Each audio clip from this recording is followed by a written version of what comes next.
Hello दोस्तों, स्वागत है आपका मेरे YouTube channel let's study with Poonam में, जिसमें हम जीके जीएस से रिलेटेड टॉपिक के बारे में चर्चा करते हैं। और आज हम बात करने वाले हैं बिहार की विश्व प्रसिद्ध पेंटिंग मधुबनी के बारे में। तो चलिए शुरू करते हैं। भारत की ऐतिहासिक धरोहरों के रूप में कई कलाएं आज दुनिया भर में प्रसिद्ध हो रही हैं। इन्हीं में मधुबनी चित्रकला का नाम भी शुमार है।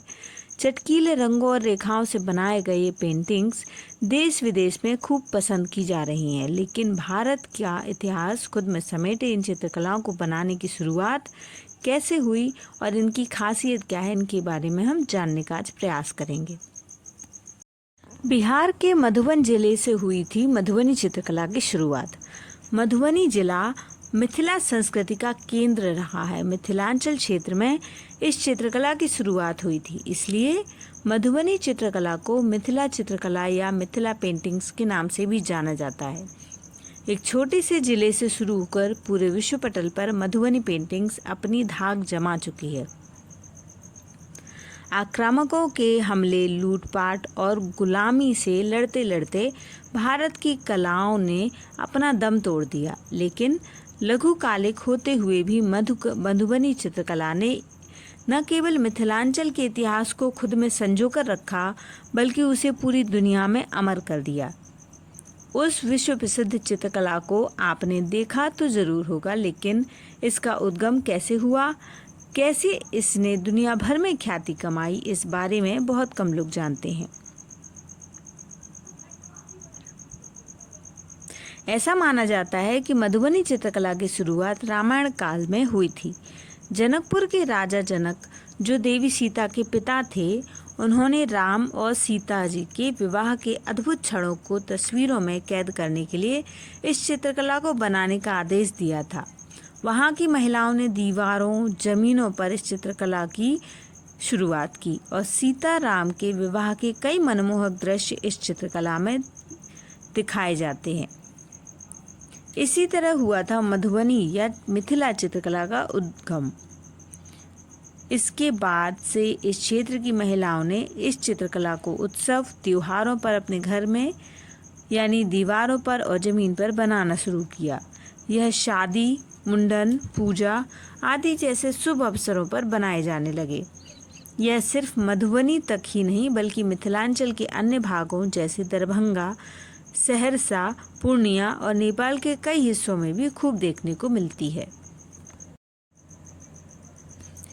अभी तक आप जान चुके होंगे कि प्राचीन होने की वजह से प्राकृतिक रंगों और पौधों और फूलों से निकलने वाले रस, सिंदूर और चावल के लेप आदि का इस प्राकृतिक पेंटिंग में उपयोग किया जाता रहा है।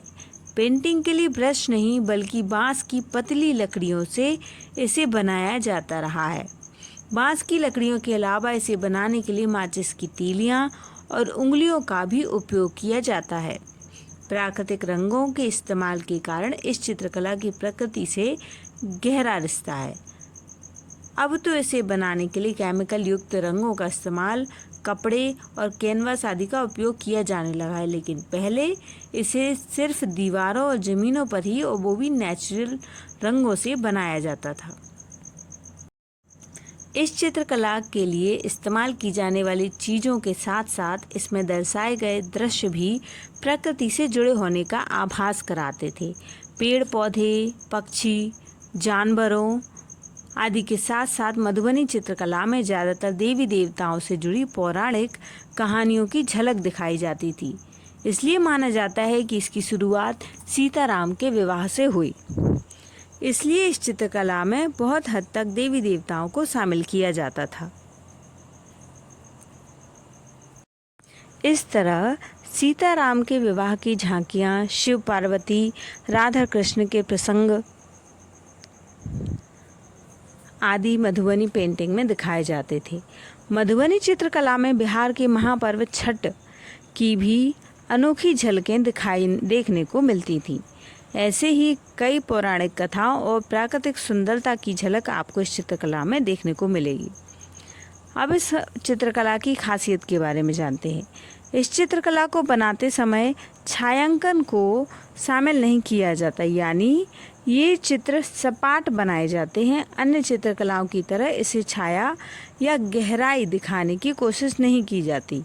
इसकी एक खासियत यह भी है कि इस चित्रकला को बनाते समय सीधी या टेढ़ी रेखाओं का इस्तेमाल किया जाता है। रंग बिरंगी रेखाओं से बनाई गई इस तस्वीर को प्राकृतिक और चटक रंगों की वजह से आप बड़ी आसानी से पहचान सकते हैं। इस चित्रकला की पहचान के लिए एक बात पर और गौर कर सकते हैं कि इस चित्रकलाओं में कहीं भी खाली जगह नहीं छोड़ी जाती। चित्र बनाने के बाद बची हुई सभी जगहों पर भरनी का इस्तेमाल करके उसे भर दिया जाता है। भरनी उन आकृतियों को कहा जाता है जिनसे हम खाली जगहों को भर सकते हैं। ज़्यादातर फूल, पत्तियां, बेल, बूटे को भरनी के लिए इस्तेमाल किया जाता है। इस चित्रकला को बनाने के लिए भरनी के साथ साथ कोहबर, गोदना, कचनी शैलियों का भी इस्तेमाल किया जाता है। इन्हीं जटिलताओं के कारण इस चित्रकला में आँखों को उभारने के लिए उसे सबसे अंत में बनाया जाता है। अगर आपने कभी मधुबनी चित्रकला देखी होगी तो आप गौर करिए कि इसमें आँखें भले ही बेहद साधारण दिखती हैं, लेकिन वह पूरी पेंटिंग को सबसे प्रमुख आकर्षक बनाती हैं। इतनी बारीकियों के बावजूद मधुबनी चित्रकला आँखों को ऐसी सहजता का अनुभव कराती है कि इसे देखकर ही आपको शांति और निर्मल आनंद अनुभव होगा। अब हम अपने एक महत्वपूर्ण पड़ाव पर आ चुके हैं, जिसमें हम जानेंगे कि इस चित्रकला में महिलाओं का क्या योगदान रहा है। पितृसत्ता की जड़ें कितनी हजारों साल पुरानी हैं, इसका आपको अनुमान तो होगा, लेकिन इस समय में भी मधुबनी चित्रकला और कला का एक ऐसा रूप था जिस पर महिलाओं की धाक थी। मिथिलांचल क्षेत्र की महिलाओं ने इस चित्रकला की शुरुआत की थी और उन्होंने ही इसे आगे बढ़ाया है। माँ से बेटी, फिर उसकी बेटी को विरासत में मधुबनी चित्रकला बनाने के गुण सिखाया करती थी। लेकिन आज जब विश्व पटल पर मधुबनी कला के इस क्षेत्र के सितारे इस तरीके से चमक रहे हैं, तो उनके पीछे महिलाओं का बहुत बड़ा योगदान है। आज भी इस चित्रकला को ज़्यादातर महिलाएं ही बनाती हैं। हालांकि कई पुरुषों ने भी इसे बनाने की शुरुआत कर दी है, लेकिन अभी भी ज़्यादातर मधुबनी पेंटिंग्स में कलाकार महिलाएं ही हुआ करती हैं। इस छोटे से इलाके से शुरू हुई इस चित्रकला को अंतर्राष्ट्रीय स्तर पर पहुंचाने के पीछे का सफ़र आसान नहीं था। ज़मीन और दीवारों पर बनाने की वजह से यह चित्रकला बेहद कम समय के लिए टिक पाती थी। ज़मीन साफ करते या दीवार की पुताई करते ही इसका नामो निशान मिट जाया करता था।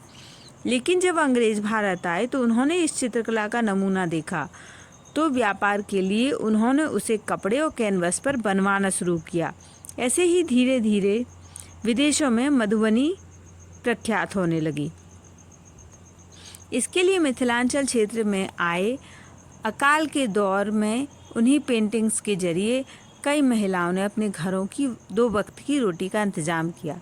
आज मधुबनी चित्रकला को न सिर्फ कैनवास पर बल्कि कपड़े, बैग, होम डेकोर की चीज़ों पर भी इस्तेमाल किया जाता है। मधुबनी पेंटिंग्स बिहार की ही नहीं बल्कि भारतीय संस्कृति और कलात्मकता का स्पष्ट नमूना है। यहाँ के संपन्न इतिहास और संस्कृति की अभिव्यक्ति के रूप में मशहूर यह चित्रकला हमारे इतिहास को हमारे आज से जोड़ने वाला एक पुल है, जिसका परचम आज पूरी दुनिया में लहरा रहा है। तो इस तरीके से इस वीडियो में हमने मधुबनी पेंटिंग्स के बारे में जानने का प्रयास किया है। तो यदि हमारा ये प्रयास आपको पसंद आए तो हमारे चैनल को लाइक, शेयर और सब्सक्राइब जरूर करें। धन्यवाद दोस्तों।